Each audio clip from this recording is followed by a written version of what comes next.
Bienvenue ou bon retour sur le podcast Parle-moi, impacte-moi.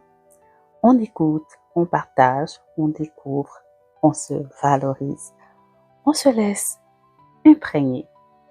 On est bien, mais surtout, on grandit ensemble. Je suis Diane Enfin, auteure et animatrice de ce podcast. Si tu es ici, c'est que c'est là que tu dois être. Bouge pas. À tout de suite. Allô, je te retrouve dans cet épisode pour jaser de rêve. Short and sweet, c'est parti. Je n'ai pas grandi dans un environnement où on encourageait à avoir des rêves et à se battre pour les réaliser. Il y avait cette volonté compréhensible que l'enfant réussisse à l'école, trouve un emploi bien payé, un poste haut placé, idéalement, avec une sécurité d'emploi et une sécurité financière. Pourtant, les enfants ont des intérêts, des talents qui se révèlent dès la petite enfance, parfois, ou souvent pendant les premières années du secondaire. Malheureusement, ces talents passent soit inaperçus, sont soit minimisés ou rapidement éteints dès qu'ils ne rentrent pas dans le moule de ce qui est considéré comme sécuritaire dans la société. Dès que ces rêves faisaient peur. Et quand ça fait peur, nos parents avaient tendance à nous renvoyer cette peur afin de nous dissuader de poursuivre ce chemin. C'était leur façon à eux de nous protéger. Mais tant que c'est pour toi et en toi, le soupir de ton cœur reviendra toujours, encore et encore, comme une évidence, comme une confirmation, un appel auquel tu ne peux continuer à résister. Même si tu prends une autre direction, un jour, tu devras assumer. C'est difficile quand tu as déjà une vie bien entamée, une carrière correcte, peut-être une famille et les responsabilités qui vont avec. L'idée de changer de tangente, de recommencer d'une certaine façon, car on ne recommence pas vraiment de zéro, même si c'est ce qu'on pense.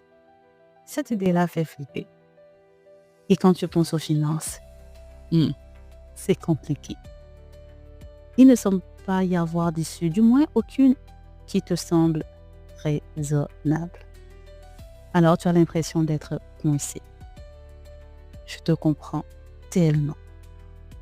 Entre les énigmes non résolues et l'incompréhension de ton entourage, tu ralentis. Tu commences à re-questionner tes rêves. Tu penses même à laisser faire. Ne plus y croire. Mais au fond, qu'est-ce qui est vraiment déraisonnable? Et rien n'est impossible. Tu peux quand même avancer, malgré l'absence d'une vue claire de la façon dont tout va se dérouler. Il y a une raison pour tes ambitions. Si elles ne te quittent pas, si l'appel demeure, c'est qu'il y a quelque chose qui t'y attend. Pas seulement pour toi, mais aussi pour les autres. Quelqu'un a dit, si tes rêves ne te font pas peur, c'est que tu ne rêves pas assez grand. Aujourd'hui, j'aimerais que tu te libères du poids de remettre en question tes grandes aspirations, que tu oses entretenir le rêve, le dire, l'écrire, le voir mieux, le visualiser. Encore plus dans les moments de doute, dans ces moments compliqués, fatigants, décourageants. Il faut que le rêve résonne. Courage, rêve encore, rêve plus grand. Les rêves se réalisent. Fais confiance au processus. Ramène tes questionnements à une plus petite échelle. Pose-toi la question. Qu'est-ce que je peux commencer à faire là maintenant, comme pas de fois, vers l'accomplissement de mes rêves? Et fais-le. Merci d'être là. Dieu te bénisse. À la prochaine.